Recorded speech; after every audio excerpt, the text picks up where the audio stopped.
Iris POV. Nag-swerve ang sasakyan, ngunit agad ko din itong insteady. What are you doing, Nicole? Itinabi ko ang sasakyan sa kalsada. Baka mabangga kami dahil sa ginagawa nito sa akin, nukulat ito dahil lasing, at ang likot-likot kung ano-anong ginagawa. I love you baby. Anas ko sa tenga niya.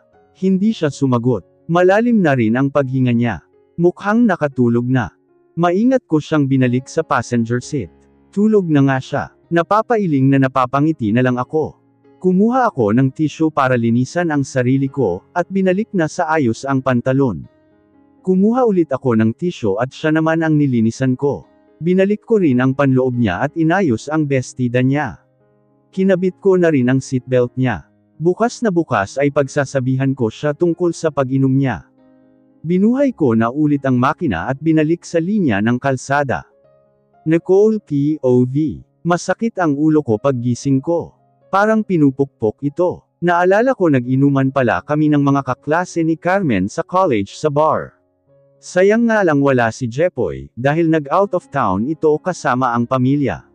Sa susunod hindi na talaga ako iinom ng alak. Mabuti naman at gising ka na.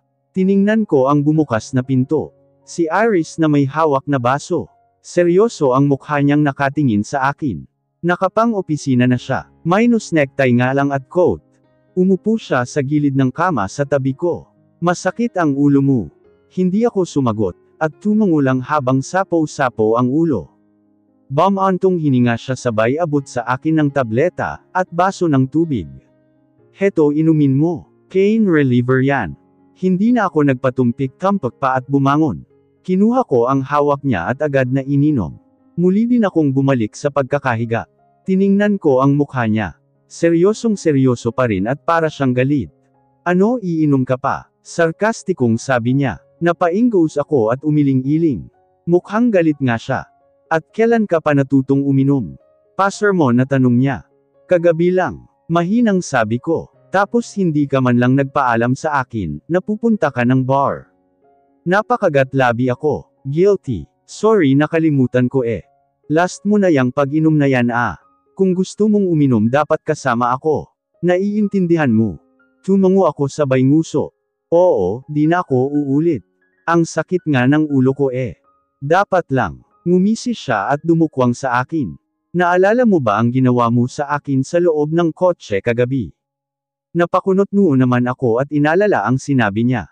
Ginawa ko kagabi. Ano bang ginawa ko kagabi sa kanya sa loob ng kotse? Wala akong matindaan. Umiling ako. Nakalimutan mo na nga. Ano bang ginawa ko sa iyo kagabi? Curious na tanong ko. Ngumisi siya ulit. Tinukod niya ang dalawang kamay sa magkabila ang gilid ko. Ang lapit ng mukha niya. Naaamoy ko ang pabangong gamit niya. Minolestya mo lang naman ako kagabi. Halos pabulong na sabi niya, ngunit malinaw ko namang narinig. Di makapaniwalang kinunutin ko siya ng noo. Wey, wag kang ang gumawa ng kwento, baka ikaw ang nang molestia sa akin. Akusa ko sa kanya, pero duda din ako, kasi wala akong matindaan eh. Mas lalong lumapad ang ngisi niya. Wala kang ang maalala, di bale ipapaalala ko na lang sa'yo. Aniya at bumaba pa ang mukha sa akin. Gahibla na lang ang layo ng labi niya sa labi ko, nang biglang bumukas ang pinto. Mabilis ko siyang tinulak. Ay Santissima, sorry hindi ako kumatok. Bulalas ni Tita Lourdes, at akmang isasarado ulit ang pinto, pero tinawag ko siya. Tita Ninang. Yes nak. Nakangiting sabi niya na palaipat-lipat ang tingin sa amin ni Iris. Napansin kong hawak-hawak niya ang phone niya. May kailangan po kayo. Ay oo nga pala muntik ko nang makalimutan. Nilakihan niya ang bukas ng pinto at pumasok. Sinipa ko naman ang tagiliran ni Iris para patayuin. Ngunit tiningnan lang niya ako, at hinawakan ang paa ko. Kahit na ba alam na ni Tita Lourdes ang relasyon namin, ay nakakahiya na maabyutan niya kami dito sa loob ng kwarto ko. Tumawag pala ang mami mo iha, pinapauwi ka na niya sa Cebu.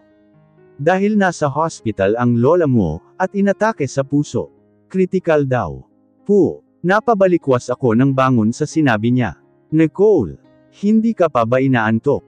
Magpahinga ka kaya muna. Ani Iris na nasa tabi ko. Nilingon ko siya at tipid na ngumiti. Mamaya na kapag wala nang masyadong bisita. Sabi ko at tinuon muli ang mata sa harapan ng maliit na altar, na punong-puno ng bulaklak na nakapaligid sa atol, kung saan nakahimlay si Lola Rosa.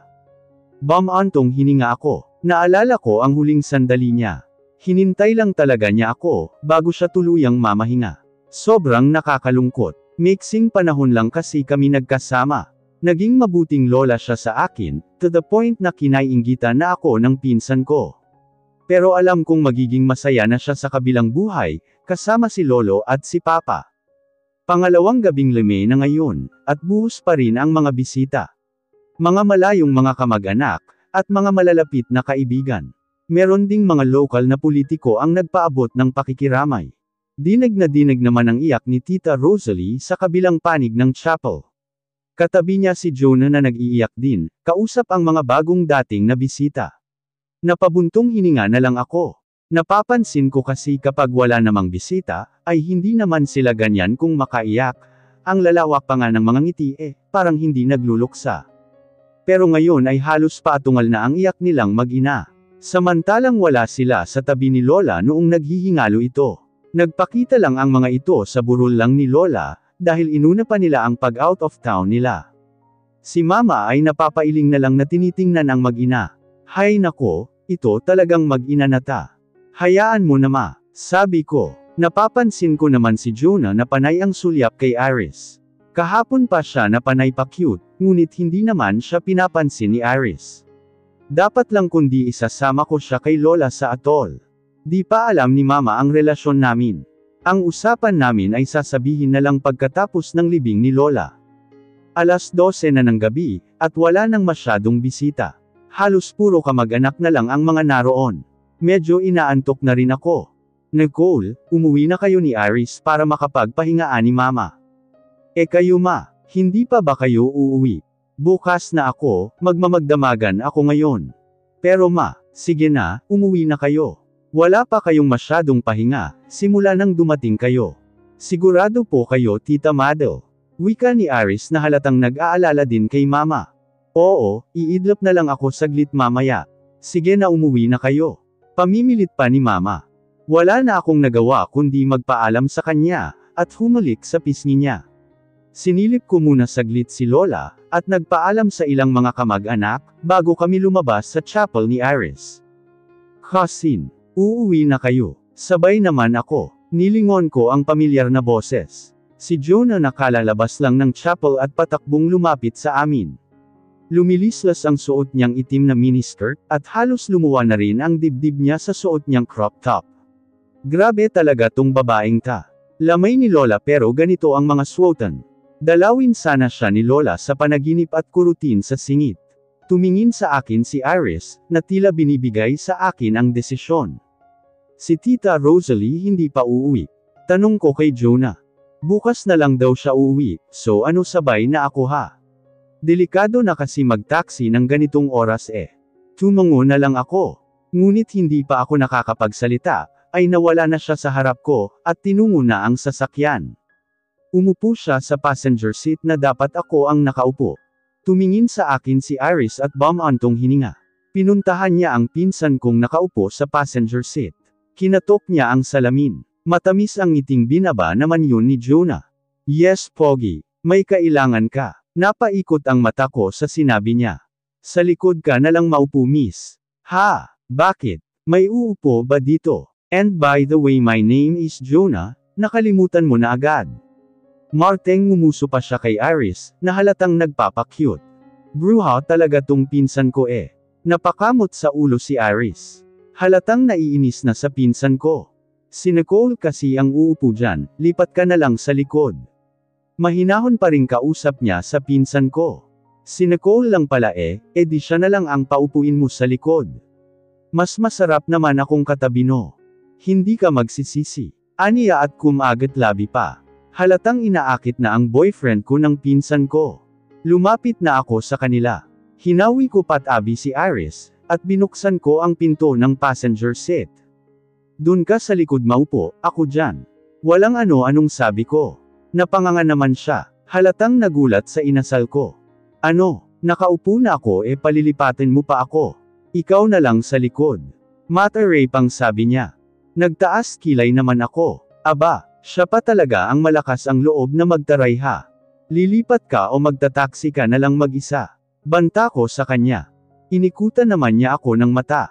Oo na, lilipat na. Padaskol siyang bumaba. Ang damot. Babulong-bulong pang sabi niya, at sumakay sa likod ng sasakyan. Inikutan ko na lang siya ng mata, at sumakay na rin sa passenger seat. Nalalayan pa ako ni Iris pagkatapos ay umikot na rin sa driver seat. Sa buong biyahe ay daldal ng daldal si Jonah sa likuran. Si Iris lang naman ang kinakausap niya eh. Ayos lang naman sa akin, dahil wala ako sa mood kausapin siya. Kibyuan dili lang din naman siya ni Iris, na mukhang nahahalata na wala ako sa mood. Anyway, saan ka pala tutuloy ngayong gabi Risi? Napaikot ang mata ko sa binigay niyang pet name kay Iris. Kung gusto mo, sa bahay ka na lang namin. May bakanteng kwarto pa kami roon. Tutal naman hindi ka naman iba sa amin, dahil kinakapatid mo si Nicole. Napapikit ako at napahilot sa sentido. Alam ko naman kung ano ang motibo niya. Hindi ako syunga. Sa mga tingin pa lang niya kay Iris, ay parang naglalaway na. Thanks for the offer, pero kanila Nicole ako tumutuloy ngayon. Malamig na sabi ni Iris na tutok pa rin ang mata sa daan.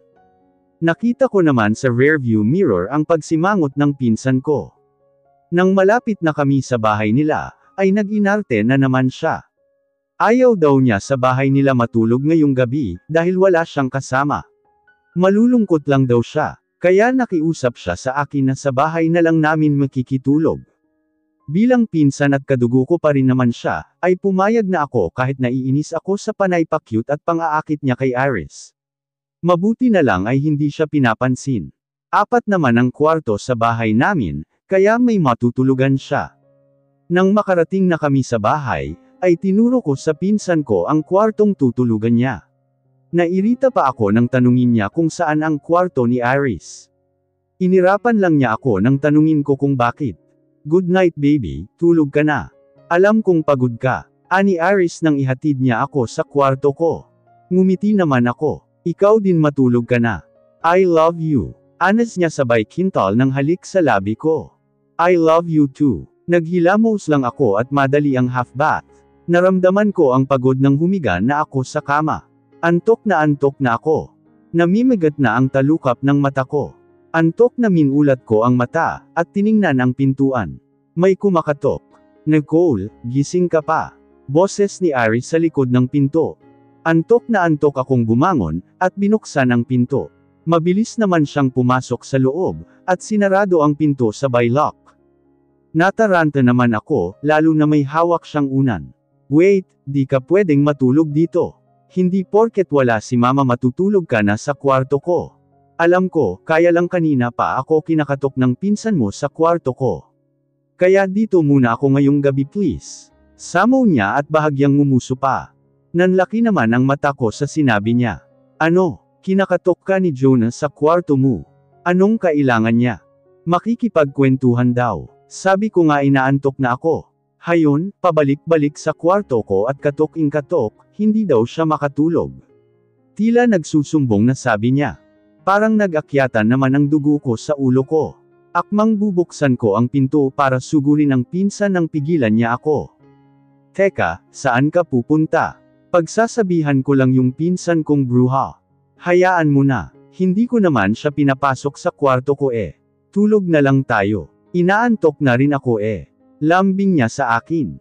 Sa hitsura nga niya mukhang antok na nga rin siya, tapos inaaswang pa ng pinsan ko. Antong hininga na lang ako. Sige na nga tulog na tayo. Sabay na kaming bumalik sa kama. Hindi kalakihan ang kama ko. Kaya dikit na dikit kaming dalawa. Nilagay niya ang braso sa ilalim ng ulo ko, at iniyakap ang isa sa bewang ko. Behave ka lang paalala ko sa kanya. Tumawa naman siya at sumubsob sa leeg ko sabay halik doon. Ako dapat ang magsabi niyan. Baka mamaya molestiyahin mo na naman ako. Ayos lang naman sa akin, di ako papalag. Nag-init naman ang mukha ko sa sinabi niya. Asa ka, matulog na nga tayo. Sabi ko at tumalikod sa kanya. Kinabig naman niya ako palapit sa katawan niya, habang nakasubsob sa batok ko.